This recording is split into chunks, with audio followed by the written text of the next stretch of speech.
Hey, everybody.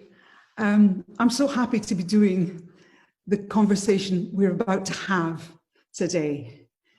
Satish Kumar is one of the most inspirational men I've ever met. He is truly one of my heroes, and I don't have too many of those.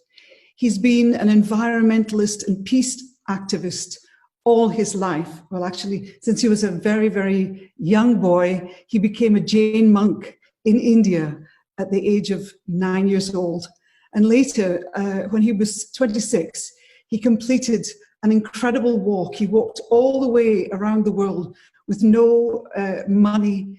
And this was all for nuclear disarmament. He's the founder of Resurgence magazine, and he's also the director of programs for the Schumacher College International Center for Ecological Studies. I just love him, and we are so fortunate to be able to have this opportunity. So let us welcome the most extraordinary Satish Kumar.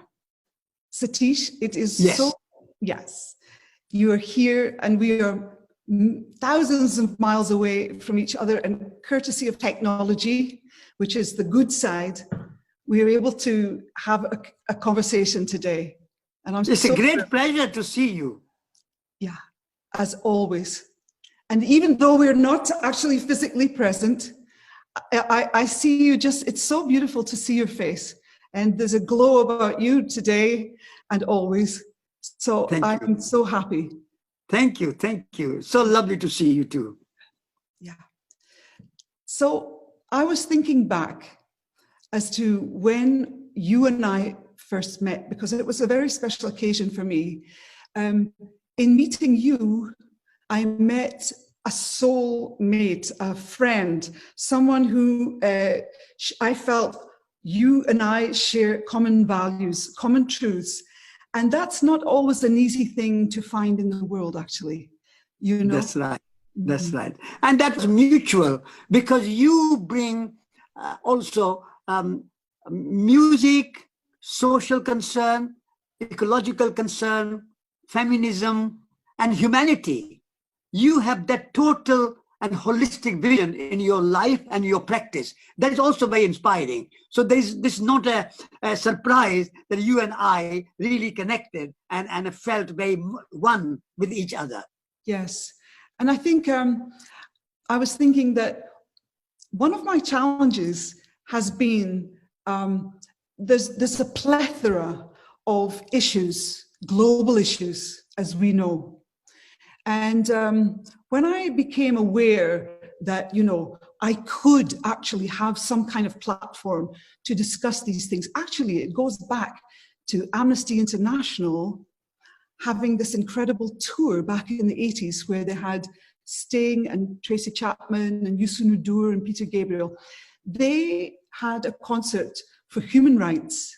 Yeah. And I heard about the concert, and it inspired me so much, because I thought organizations like Amnesty International and like Greenpeace could have an amplified voice through music and musicians using their platform to generate awareness. And that was since that kind of that awakening that, wow, I could perhaps try to inculcate that somehow into my messaging, into what I represent as a musician, as a communicator. Yeah. Then I was faced with the difficult, odd challenge of, well, there are so many issues to represent. How do I effectively do that, without confusing people? But in a way, people like yourself, also similarly, John Baez, John Lennon, Bob Dylan in the 60s, through music, through singing and bringing people together and inspiring, that is a very wonderful way to make people aware of the issues which we face today. And like now, we are facing this big issue of coronavirus. And I think this could be a kind of crisis, but also an opportunity for people to wake up and see why this coronavirus situation has almost sort of gripped the whole world. India, China, America, Europe, Africa, everywhere, Russia, everywhere, and people are gripped. Why? And one of the reasons I feel is that because human nature relationship has not been very harmonious and not very healthy. People, humanity, in the name of progress, name of development, name of economic growth, name of more profit, have been encroaching and encroaching natural world and leaving very little space for the wildlife. And when we take the habitats of wildlife, that comes into food chain, and that comes into human body, and then it becomes, and through globalization, through international travel, so much aeroplanes flying every day, and so it spreads very quickly. Right. So this is one thing as an example, and through music and through art, like Picasso did through Guernica, we can create that awareness among people that we have to live a very different way of life so that we can live in harmony with nature, and also we can live in harmony with each other, with humanity. Well, I totally agree with everything you said, as you know. And I think, and I want to really kind of talk this through with you. For years now, I've been feeling that the messaging is essential, as you've said. And Yeah. musicians, in the 60s, musicians, for sure, had a huge platform. There was what we called a sort of cultural revolution at the time. Yes. That awareness was changing, you know, the influence coming from the East across to the West, the awareness of Buddhism, of Hinduism, of different ways of approaching spiritual values and holistic views, Gaia, you know, all of this was really part of the hippie movement, in actual fact, which became what we call New Wave. But at the same time that this is happening, the corporate world was growing and growing exponentially. And that corporate world is now what you've referred to as globalization. And it is the system. And my concern is that I really wonder what is possible to reverse. You know, I think some things are, but I think also we've gone far too far. And actually, the genie is out of the bottle. I mean, we could improve certain things. Hopefully, I think we could pull back on the accelerated climate emergency. There are definitely things that could be done. There's a helicopter above my head. I don't know if you can hear it, Satish, but this is a common thing because I'm living in California, as you know, and we are now smelling the toxic air from the fires in California. And it's something that we're living with. So this is truly, I mean, anyone who thinks that climate emergency isn't happening is living in this kind of flat earth conception. You know, it's just simply happening. That's a fact. We shouldn't even be talking about that. We're so beyond that. What worries me is that politicians here are invested in self-interest, and they have no interest, basically, in the ecological crisis, which is going to come. At one point, it is going to really tip. I mean, but you know, the big changes do not come from the center. The big changes do not start from the White House or the 10 Downing Street or the Kremlin or any big center, or even not from the kind of motor car companies or multinational companies, so on. The real big change starts from the grassroots. If you take, for example, anti-apartheid movement, Nelson Mandela in prison for 27 years, but the grassroots movement was all around the world. In the same way, the racial justice movement is a grassroots movement. And so once the anti-colonial movement under Mahatma Gandhi and many other great leaders was a grassroots movement. And when the grassroots movement becomes bigger and bigger and stronger and more effective, then that becomes the superpower of people's opinion. And then the center cannot hold. And then the new leadership emerges. So I think that we have to build first a grassroots movement, And of course, this coronavirus and the COVID-19 crisis, this gives us an opportunity, because now with Zoom, we can have meetings and discussions. We don't have to fly around the world. And now people are also saying that perhaps we should have more local economy. India should be self-reliant rather than depending on so many countries for their exports and imports. And I mean, even in America now, there is a kind of idea that America should be more self-reliant and not be dependent on this export and import and the transportation which requires, and that means the fossil fuel, so importing things from China or Africa or Asia.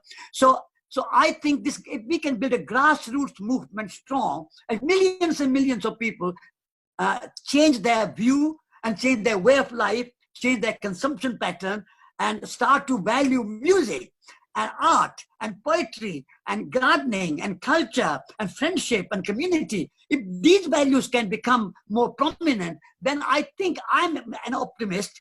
I think we can still change. Never too late. In the hands of the universe, we are in the lap of the universe, and the universe has a bigger plan than our plan. So I think if we help, I think we can still change. I'm optimist.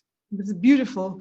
I mean, you're coming from this absolute peak of optimist view, you know, and I am coming from another place, which is, it's not that I agree absolutely that this is possible. This could be so possible.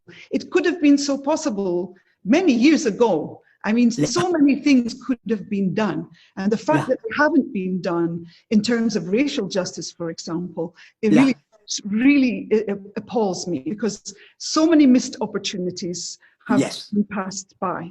But I think right now that living here, my eyes have been opened to many things. And there is a sense, and I'm sorry I'm going to use a really strong term, but there's a sense of extreme right-wing to the point of almost fascistic sensibility that is growing in this country, and it's very, very extremely divided between those who would support it. It's a populist view, and those who are obviously, you know, against that kind of really hardcore perspective that does not acknowledge climate emergency, that would be quite, in the situation in Brazil, for example, unimaginable to me to think that 30 years ago, when I visited Brazil, I already realized, really, I was very concerned about the destruction of the Amazon forest and the indigenous people there. And now it is being burnt in swathes of acres. I mean, like the size of countries. I mean, it is beyond belief, and the regime that is in position there is encouraging that. So we have not only coronavirus, but we have just an extraordinary climate emergency situation going on. We have economic turn down. We have just about everything that you could ever imagine all happening at once.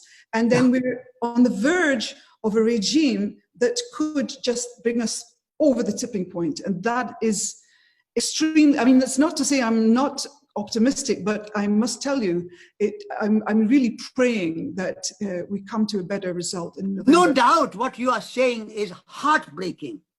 And absolutely, I lose my sleep at night because of all this war against nature, which is going on. The destruction of rainforests in Brazil, and the increasing soybean farms, cash crops, monoculture, and very inorganic, very chemical-based farming, soil destruction.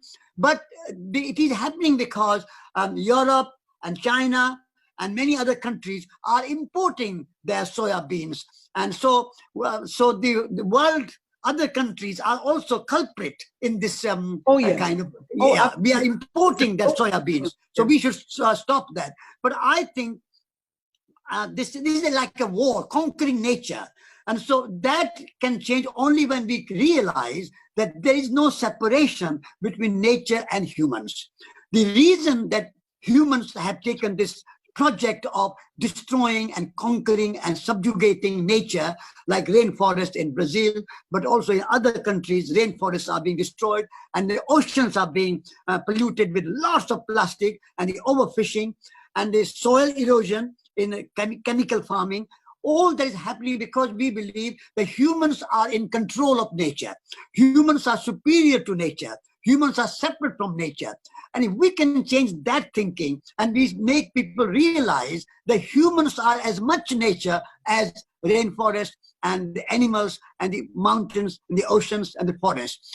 So with this unity of life, if that can be a kind of idea which people can realize, understand, then we can, I mean, nature is abundant. There is no shortage of food. I mean, if you plant one seed in the ground, it gives you 1,000 fruit every year for 50 years. So nature abundant is enough in the world for everybody's need, but not enough for anybody's greed. This is what Mahatma Gandhi said. So we need to know our need and live within our needs, see one unity between nature and humans, and then enjoy our life, not by more consumption, more production, more economic growth, but enjoy our life through other means like friendship and art and culture and philosophy and scientific thinking. There are lots of other non-material things we can do, which will bring us joy and happiness and creativity, and the imagination will be flourishing.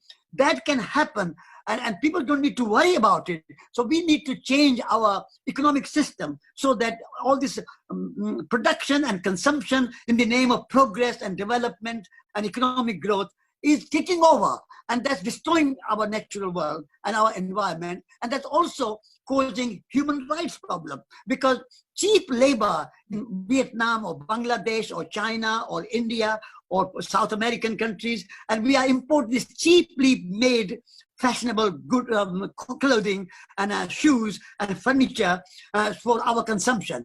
And we are losing our skills. We can't make anything in our modern Western world like England or America.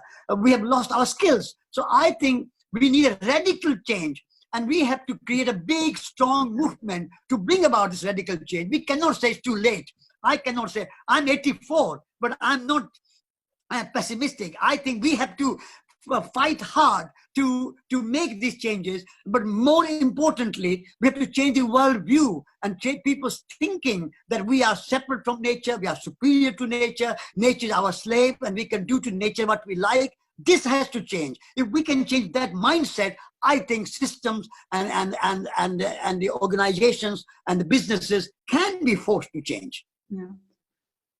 Wow, that's a great deal. Everything you say, I completely agree. As I say, I have this concern because I've seen in South Africa, for example, when I first went there in 2004, we were invited to perform to launch Nelson Mandela's HIV/AIDS Foundation back then. And that gave everyone an opportunity to visit the country and to see the devastation of HIV and AIDS. And, you know, the whole country was in denial. You know, at that time, there were about 350,000 people had died directly because of AIDS. But because it is a sexually transmitted disease, there's a huge stigma attached to it. And it's very interesting because nobody wanted to acknowledge that it even existed, particularly the people in leadership positions. And so at the time, the president at the time, President Mbeki, was what you call an AIDS denier. And so basically people are dying in a huge pandemic, like we have COVID now. HIV is a huge pandemic. Similar, yeah. Absolutely. We're living with pandemics that are going on. It hasn't gone away. You know, I mean, it's one of the biggest reasons of mortality for girls of reproductive age in Africa.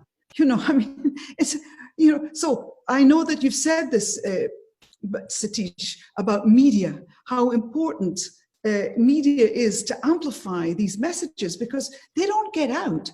So just to go back to what I want to say quickly, leadership creates bottlenecks. There, you know, if you're a human being with ethical and moral interests, and you care about the planet, and you care about humanity, and you care about the directions that we take, and you want to see transformative change, positive transformative change, so you don't have infectious disease that kills little babies and, you know, swathes of populations, but Yes. it's preventable. You want to, these things are so obvious to me, and they could be done. As you say, so many things could be done. Leadership, as I saw, created a problem and just simply said, well, it doesn't really exist. And, you know, so many people's lives could have been saved. And it was a wake-up call for me, because I've always known, well, politicians, you don't really trust them, and, you know, but they have huge power, and they're put in position of power by the people who vote for them. If it's a democratic system, or otherwise you have autocracies and dictatorships and what have you. And it just is so tragic to me that people are put into these positions of power. They do not serve the best interest. In fact, they prevent the right good things from happening. And then the business networks, again, it's like the genie that has come out of the bottle. It is so established. And it's incredible that it took something like a coronavirus to actually take the planes down from the sky. I mean, I have to admit, hands up, I was on planes continuously. And I was thinking, well, how can I speak about ecology when I am actually using this kind of form of transport for years? Now, I'm not going anywhere, and I'm grateful. I'm grateful for this strange outcome. It's a terrible thing, because hundreds of thousands of people, I don't know how many, have died from COVID-19, and millions of people have been infected. That's the kind of climate emergency it takes for people to actually wake up. Yeah. No, you're absolutely right. You're absolutely right. Yeah. You're absolutely right. And the people in business world and people in politics, because they don't listen, and they don't see, and they don't realize, like HIV crisis in South Africa, or coronavirus in America now. I mean, the political leadership does not recognize the problem properly. And they say it will go away, it will go away. They don't look at it. It's because there's a confusion. I mean, I'm a bit more philosophical in these matters. And philosophically speaking, there's a confusion between means and ends. Now, the end goal of politics and business had become economy, profit, production, consumption. All these things have become the aim. And human beings have become just a means to achieve those ends. And so human beings have just become instruments of profit. If you are not good, you can't make profit for your company, you are not a good worker, you are sacked. So human rights are lost, and human well-being is lost, and humanity is lost, basically. So what should be the end goal? The human well-being, human rights, rights of nature, caring for the planet Earth, and money, profit should be the means to that end. Absolutely. That should be the philosophy. But now it is not. Now the human beings are a resource, human resources for the economy. And nature is also a resource for the economy. Nature has no other value than being a resource for the economy. But it should be the other way around. And nature should be the source of life, and money and profit should be a resource to look after nature, look after people, human rights, or health, or well-being, so we need to address these issues at a very root level, because people are so obsessed with profit and money and kind of production and consumption and economic growth that they lose the sight. So we need to remind the society that what are the goals of humankind? Our goal is not just to have more and more and more production for its own sake. and then destroy people and destroy nature along the way. We have to think a whole system and whole philosophy differently. So we can, I mean, I work on that level of raising that consciousness of people so they act better. Yes. You know, activism really is, yeah, you were talking about that it would need a raising of awareness and a collective, across the board, grassroots movement. And I agree with you, because it's very evident that when forced to change, in a way, when there is no alternative, people will adapt. We were adapting in some ways now. But I know that you have a deep philosophy. I mean, I know about your history because obviously I've read and we've spoken about it, that when you were a very young boy, you were already born in India and exposed to the religion or philosophy, if you like, of Jain Buddhism. And it was something that drew you. And I know that that is very unusual for a little boy of 9. And I'm thinking that, you know, now in your later years, as you think back, your deep sense of spiritual philosophy, if you like, I don't like the words, they're very difficult to use, but this has been at the core of your being. And I think it served you extremely well, Satish, because it is very hard to be an activist, you know, and young people listening to these words who are maybe not active maybe think, well, I don't really know how to do that. I mean, I'm just a little person. I'm just, you know, a student. I want to have my life, and the world is so screwed up right now. I just wonder how you can help to take that sense of despair that I know so well, because I've lived with that all along.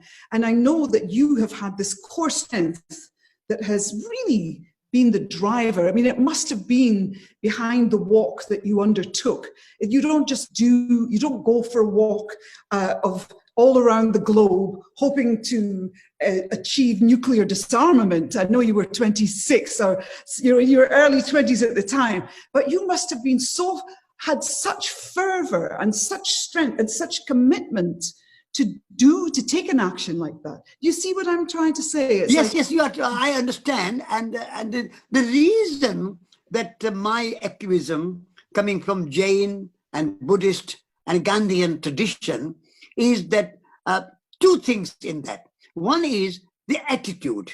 My attitude of activism is service to humanity and a service to planet Earth. So a sense of service is very profound and deeply rooted in my consciousness because of Jain and Buddhist and Gandhian kind of philosophy and principles. So I'm acting out of a sense of service. And when you are in the sense of service, then you give your best as much as you can. So going around the world was a kind of peace action was there, but it was done with a kind of devotion and a kind of commitment for the peaceful world, and a peace for humanity, and peace within, and peace with nature. Because peace with nature is as important as peace with people, and peace with people is as important as peace within. So this kind of holistic thinking informed my activism. And then also, from a Mahatma Gandhi's kind of ideals, I had 3 manifestations of this movement, activism. First of all, we have to say no to what is wrong. We have to say to apartheid, we have to say no. Colonialism, imperialism, we have to say no. Racialism and sexism, we have to say no. Nuclear weapons, we have to say no. Ecological destruction and global warming, we have to say no. So saying no and standing up as a kind of protest, as Mahatma Gandhi, Martin Luther King, Nelson Mandela, all these people showed, we have to say no. We have to have that fearlessness. We have to have that courage to say no. Unless we can say no to what is wrong, we cannot go forward. So that has always been my activism. I always say no to nuclear weapons, no to kind of destruction of forests, rainforests, oceans, and human rights abuse, all those things, I've said no.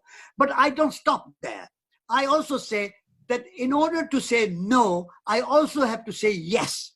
And the yes I say to many, many wonderful cultures we have already in the world, which are good, like local economies, arts, crafts, indigenous cultures, villages, good small family farms. Many, many good things in the world exist. And poetry and music and your life of music and inspiring people, philosophy, all these good architecture, all these things are there. We have to fight to protect them. Because in the name of progress, in the name of development, we are destroying indigenous cultures, we are destroying local economies, we are destroying craftsmanship, we are destroying day by day in the name of progress, in the name of development, in the name of economic growth. So saying yes to good things and building new things as well, building alternatives, building examples, showing good examples. Mahatma Gandhi showed good examples. Martin Luther King showed good examples. Nelson Mandela showed good examples. Wangari Maathai showed good examples. She planted 20 million trees. And first time in the history of Nobel Prize, Wangari Maathai was given Nobel Prize for Peace for planting 20 million trees. I think that inspires me, my activism. So activism is saying no to what is wrong and yes to what is good and building alternatives, examples. And this way I feel that we can build a strong alternative movement for protecting nature and protecting human rights and protecting feminine rights. Right, absolutely. I mean, just, the passion that comes from you is, I resonate so strongly. And I have also anger, you know, I have such a lot of anger because I feel the injustices and the criminal neglect and the abuse and the exploitation. I'm just left horrified by what I see. And I realize that anger can eat you up. It can truly destroy you. And that you come to a point when, you know, you're so angry that you're feeling ill. Yeah? I think all activists have to come to this point of, you know, the work is so strong. It is a Sisyphusian task that, you know, there are mountains to climb and you climb those mountains and you get to the top of that, the one mountain that you're climbing, and there's another mountain ahead of you. And so to cultivate an inner philosophy, you know, if you're religious, you have already something that is very clear and a structure there. But if you're like me, I am sort of, what would I say? I'm sort of on the fence, you know, I'm not really committed to any particular religion, but I constantly read and try and absorb teachings that sort of resonate with me to give me a sense of purpose and a sense of how, well, I have a sense of purpose, but to help me not tip down myself, to help me cultivate peace within myself. If I don't have that peace, if I'm working from a place of anger or despair or frustration, it's only a little bit self-destructive. You know what I'm saying? Yes, it is. It is. That's what I do, is that what we have to do. What we have to do is to have a transmutation or sublimation of our anger into energy. Yes. Because anger has to be transformed into energy. So people like Nelson Mandela or Wangari Maathai, they also felt anger against apartheid or against destruction of nature. But that anger they transformed into action and transmutation and a kind of sublimation.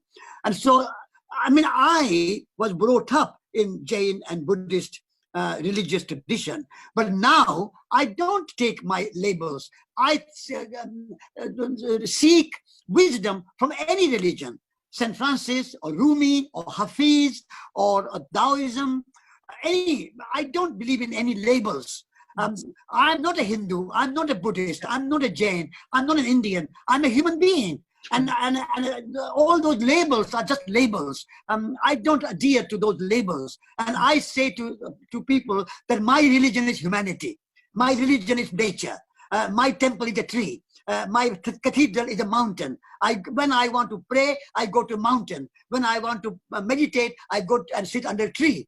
And this is where nature has become my religion. And I seek knowledge and information and wisdom from any quarter in the universe. It could be music, it could be art, it could be poetry, it could be Buddhism, Taoism, Christianity, doesn't matter. Beautiful. I'm not wedded to any label or any sectarian religion, because my philosophy is to seek truth wherever it comes from. Truth is not bound by any one religious label or anything like that.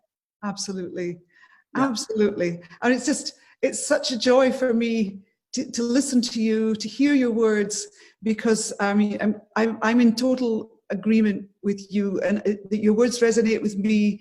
It's a profound truth, you know. It's a place of awareness, and I know that I kind of, no, I don't envy you. It's not that I envy you, but in thinking about your life, you have been able to create community.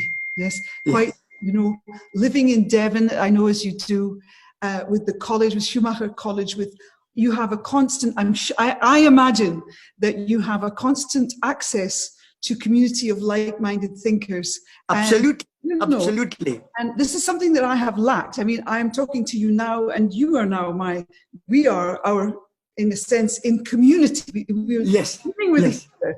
And we're in hearty agreement with this, which I think is the highest kind of principles, actually, in a way, and that we have this flexibility, and that we see ourselves as human beings on a planet that have, you know, I always think, I don't know about the mystery of how one comes to be born. We have a label on us, of name, of race, it seems, you know, of culture, of tradition, of geography, of place. And we identify with these things as if they are something, you know, really sort of substantial and significant. And this is who we are. And then if you come to realize later, you start to question that.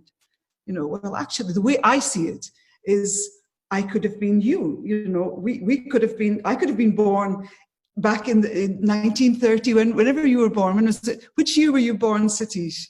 1936. Right.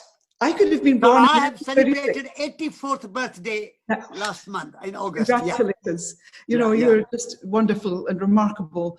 But, you know, as it happens. But when you say about community, that is very important. And you are right that I have a very good sense of community, and I have a community of Schumacher College where young students in their 20s and 30s are there, and we are cooking together, we are gardening together, we are meditating together, we are reading and studying together, and we have conversations, and we go walking in Dartmoor and by the river Dart, and we read poetry there and sing songs there. So this kind of sense of community makes me very strong and always inspired. I'm not alone, and like-minded people, and also not only Schumacher College a community, but the Schumacher College alumni have now gone around the world. And so I have connection with Brazil and Colombia and China and Australia and India and many, many countries, and France and Belgium and Holland,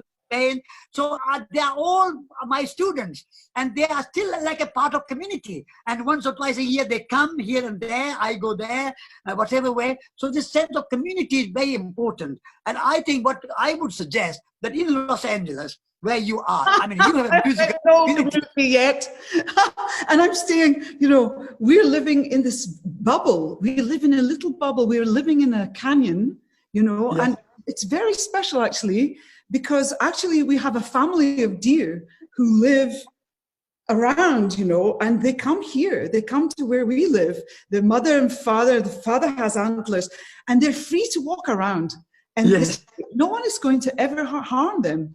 And you know, I can just be surprised at any time when they just come by and I sit and I'm just, they take my breath away. So I'm very grateful for this possibility to see birds, very close, hummingbirds, you know, it's such a miraculous thing. And I feel very happy about that. But if I go just 10 minutes down away from where we live, we're on Sunset Strip, you know, and there's the famous Sunset Strip that I always thought felt a mix between the sort of Armageddon and the extreme hedonism mixed with Armageddon. So a few years ago, I realized that the homeless situation here is just off the chart. And now with COVID, we have like every underpass, every bridge, most parks, every street corner, you have people living in tents. And this is, this is third world. This is third world in the midst of this city that was built on the industry of entertainment. And there it is.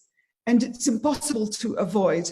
And it is totally heartbreaking because these people are becoming a bigger population on a daily basis because people are being thrown out of their rented accommodation. People are losing their livelihoods. People are ending up on the street more and more. So, it's a strange, it's that sense that I have also when I go to Cape Town, when I used to go and spend a lot of time in South Africa, and that terrible feeling of extremity, of disparity between people of color and people of another color, That is white privilege right there. In the country that I said I would never step foot on when apartheid was ruling. I never wanted to be there.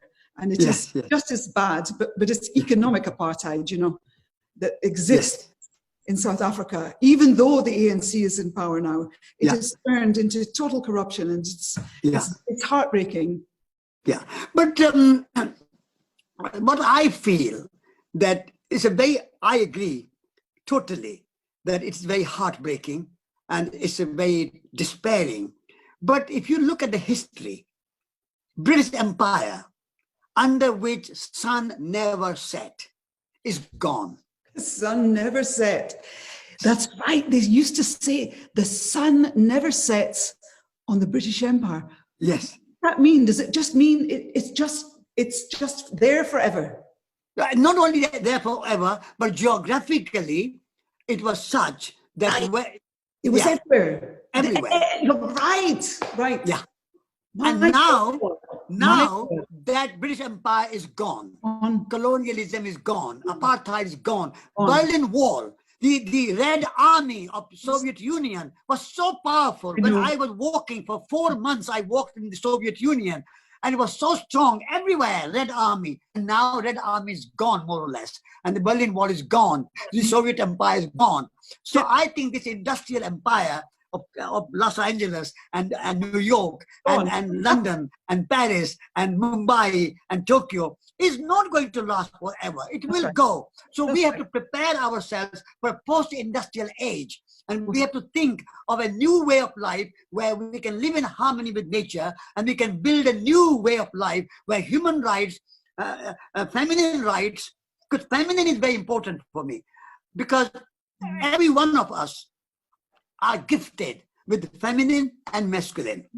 The head is representing masculine and heart represents feminine. And all human beings have head and heart together.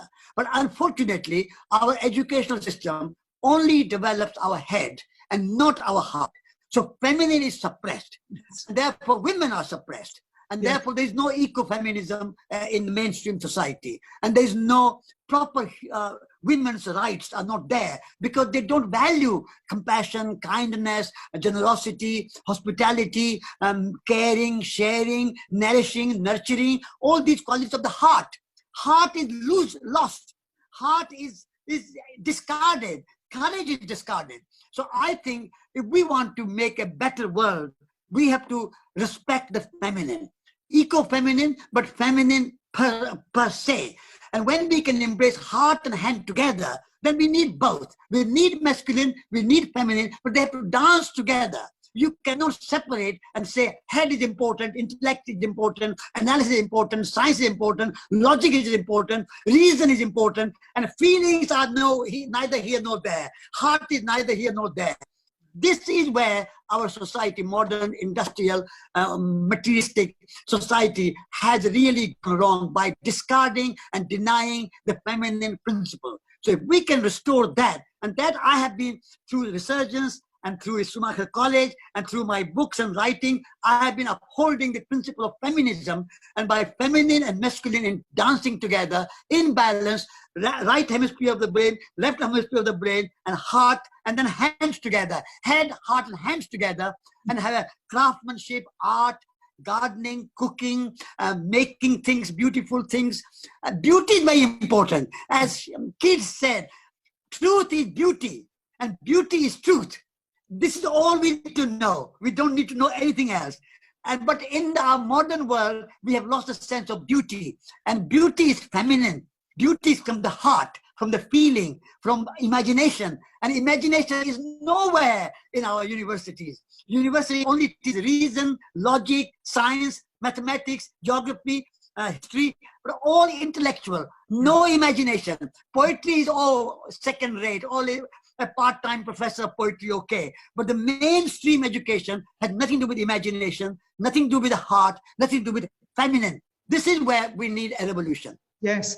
I saw that you gave a talk at the beginning of the year at a University of Economics and in London, right? Yeah, yeah. And I was really impressed by the fact that you said to the young people in the audience that it should be, first of all, ecology and then economics. Yeah. And it was, and it's so obvious. It's so obvious. We don't, for some reason, there's a kind of denial or a block in the reasoning of collective humanity, or the leaders who are, you know, where are they? I mean, they're not, there's no one wise. There's no one, I mean, you are here and saying things to me that resonate, that make absolute truth. But what frustrates me, and what has frustrated me, Satish, is that what you are saying is not known enough. You know, it's not amplified. It's not just, all young people need to hear what you're saying. They need to take on board. They will make their own philosophies out of the challenges that they face in this technological age, which are huge. I mean, unimaginable, you know, the pressure. Yeah. I even suggested to London School of Economics that they should change their name. And they should call it LSEE, London School of Ecology and Economics. Because without knowing with ecosystem, how are you going to manage ecosystem? Totally. And ecology means knowledge of ecosystem, and economy means management of ecosystem. So if we don't know our system, how are we going to manage it? But they didn't accept it. They didn't change their name. I think they should change the name, and they should teach ecology and economy together, and head and heart together.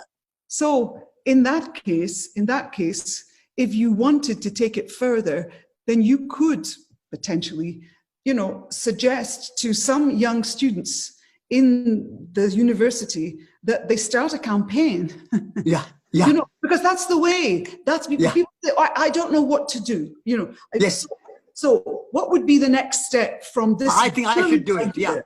It would be an initiative, right? It would be an initiative. Yeah. And it would appeal to, let's say, even just a handful of students that said, I get this and I'm going to do it. I mean, Greta Thunberg, for example, just a young 12-year-old at the beginning, such extraordinary, just sitting in front of a building with a piece of cardboard saying, you know, please do something about the environment. Yeah. So she is like so exemplary, because she shows everybody, look, you can look at what she did, and look where it's going. It hasn't stopped yet. It hasn't. Stopped yet. It has to go even further. But it had helped to bring awareness. Yes. I think Greta Thunberg is my hero. Yes. We put her picture on the cover of Resurgence. Yes. Yeah, yeah. Malala Yousafzai as well. We put Greta and Malala. You know. Malala as well. Yeah, exactly. Absolutely. Yeah. And also the Extinction Rebellion is doing very good awareness. So you're right. I should do a little campaign at LSE, London School of Economics, and say that change your name and study ecology, economy together. Yeah, I mean, at least it's when I watched it and I thought, that is one of these golden nuggets of an idea that needs to be followed through. Because activism is all about having an idea. Yeah. And then you say, how can I do this? And it starts with one. It's like a little match, one little fire. Yes. And it just has to come from there to build and build and build, you know, Yeah. as you know, as you so well know. But I mean, I just watched it and thought, that is an incredible idea and it should happen. And, you know, it could become something that every university, like with Black Lives Matter, it has had ripples of influence. And it has. You know, people say, oh, what, has it made a difference really? Is it making a difference really? I believe it's made a huge difference. I think that it's so, I was longing for these kind of dialogues to take place. Yeah. When Stephen Lawrence was tragically murdered by these young racists back about 20 years ago, if you recall, I thought at that point, this is going to hopefully bring this need for the conversation in the United Kingdom about the racism that exists and is institutionalized.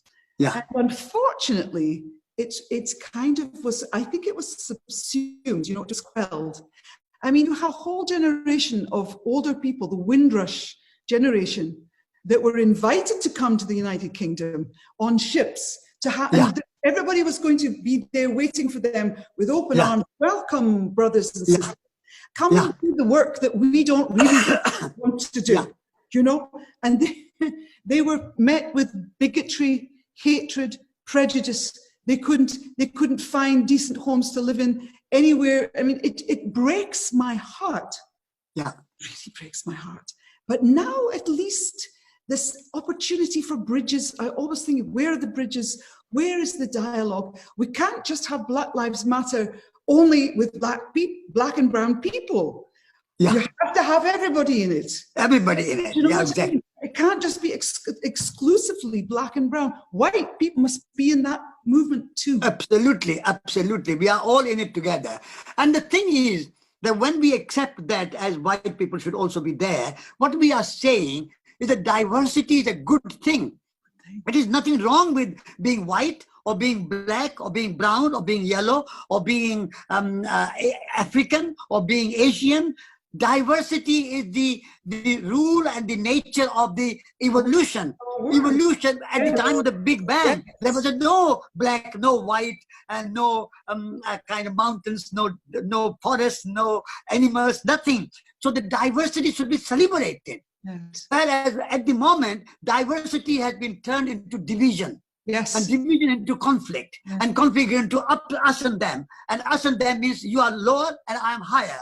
Hierarchy. All that has come by not accepting diversity as a natural evolution. So we should celebrate diversity and not turn diversity to division. Diversity is not division. Diversity is a good thing. And we should, so being black is good.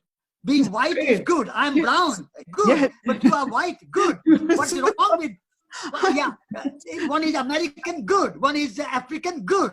Chinese, good. Everybody's good. So we should, dignity of human life should be primary. Dignity of every human life and dignity of all life should be primary. And then in diversity, we dance and we celebrate and we play music and we write poetry to celebrate diversity. Yeah. Whether it's a biodiversity, cultural diversity, religious diversity, national diversity, religious diversity, racial diversity, truth diversity. Yes. There's no one truth. There are many facets of truth. So if we can celebrate diversity, then I think all this kind of hierarchy and you are low, I am high, that can go. Yeah, but it comes from, you know, I've thought about that. Why are we so bigoted? Why are we so opposed to each other? Why can't we see the beauty in each other? Why can't we see the beauty in diversity? I mean, to those who don't see it, because I do. I have always been absolutely fascinated by everything and everybody. Exactly. And I want to know who you are. I want to know what you've come from. I'm fascinated by the differences and also the ability to kind of connect. When you connect, it's the best feeling in the world. It's the best feeling in the world. Yeah. Isn't it? So you don't say to somebody that I will love you only if you become white. We have to love everybody as they are. not expect them to be something different. That's So right. we love whoever you are, white, black, educated, uneducated, young, old, men, women, whoever you are, everybody deserves our love and our respect and Yes. our honor. Yes, I totally agree. Yeah. Totally agree. As you know, I mean, I'm in raging agreement with you. You have been my wonderful, I mean, even though we don't see each other, but you have been always a wonderful support and a friendship, and your emails and your letters have been so heartwarming always. So even though we are not close to each other, you are in Los Angeles, I'm in England, we don't see each other. It's so nice to see you on the screen, but your support, your friendship, your help to Resurgence, to me personally, has been great source of joy and strength. Thank you. That's wonderful, and I think that's probably a good place for us to round off our conversation, Satish. I don't want to round it off. I just want to be in Devon with you right now. I want to break bread with you at the table, but I'm there with you in spirit, as you know. And yes, it gives me, even this conversation with you will give me the inspiration and the feeling of connection, you know, that carries me through. It carries me through. And I often think of you, it's so interesting because this consciousness that we have is such a mysterious thing. And, you know, it contains memory. And as we said earlier on, you and I met because of a wonderful woman, Anita Ruddock, who died 13 years ago now. It's 13 years. Since Anita passed. And she was the founder of The Body Shop. She was one of the most incredible women I've ever met. And I think about Anita, I mean, a lot. And her spirit and her drive and her sense of activism was one of the things that encouraged me as a younger musician with my platform, whatever. I said, now I can do it, because, you know, how Anita does it. And if Anita can do it, you can do it.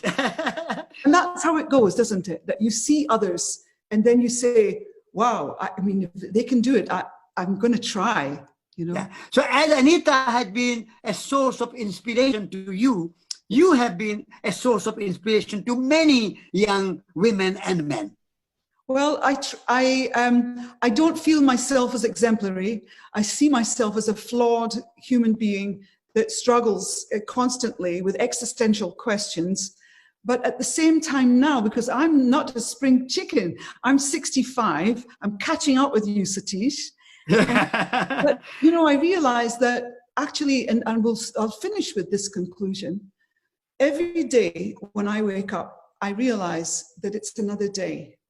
And I don't know what's ahead. I don't know what's going to happen.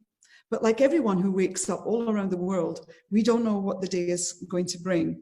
So welcome the day as an opportunity, welcome the day as an adventure, welcome the moment to be present in the now, and also to manage your fearfulness.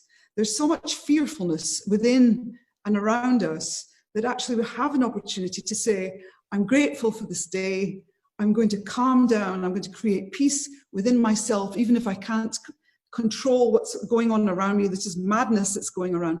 I will create peace around me and wish to bring peace and a sort of harmony, if you like, within myself. And then it can possibly, from that source, then I can be constructive. Then I can send out positive messaging. You know, that's if you are peaceful within yourself, then you can radiate peace like a radiator radiates heat. You can radiate peace and harmony and joy, and from that harmony and peace comes activism. So our acts become acts of love, and acts of offering, and acts of service to transform the world. So the process of transformation comes from acts of love. Yes.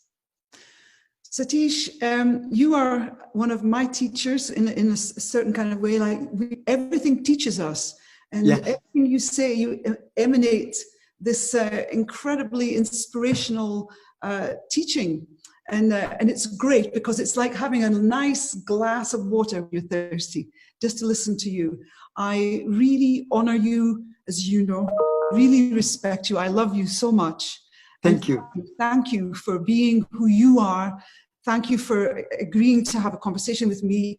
I hope that we can, share our conversation with people and give people some hope, some inspiration. And if they feel like they absolutely want to become more active, this is what we can absolutely do what you like with this conversation. And it's been a great joy to see you and have this conversation. Thank you very much. Thank you, Satish. Thank you. Much love. Thank you. Much love to you. Yeah. Bless you.